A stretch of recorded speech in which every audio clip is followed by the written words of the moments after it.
Once again, South Africa is plunged into darkness with a spectre of stage 4 load shedding across the length and breadth of the country.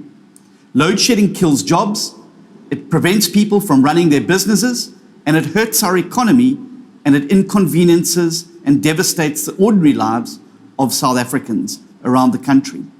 Instead of actually having a president that's dealing with the crisis, showing that he's in charge, he's instead running around the country thanking people for voting for his party, the ANC, the same ANC that has switched the lights off in South Africa and turned the power switch off our economy.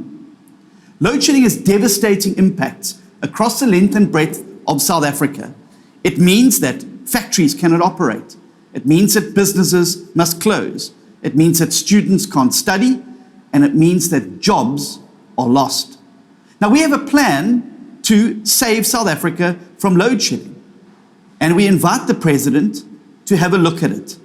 If he's too embarrassed to ask about it, he can go to our website, www.keepthelightson.co.za, to show how that we can get South Africa out of the darkness and back into the light. Because the DA has shown we're in government that we can get things done.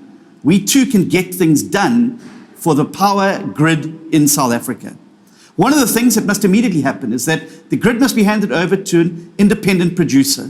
We must then waive all these silly tariffs and restrictions on private generation of electricity. We must open up the grid to independent power producers, and most importantly, we must allow cities to be able to procure power directly from independent power producers so that we can keep the lights on, the factories moving, and the jobs coming in across South Africa.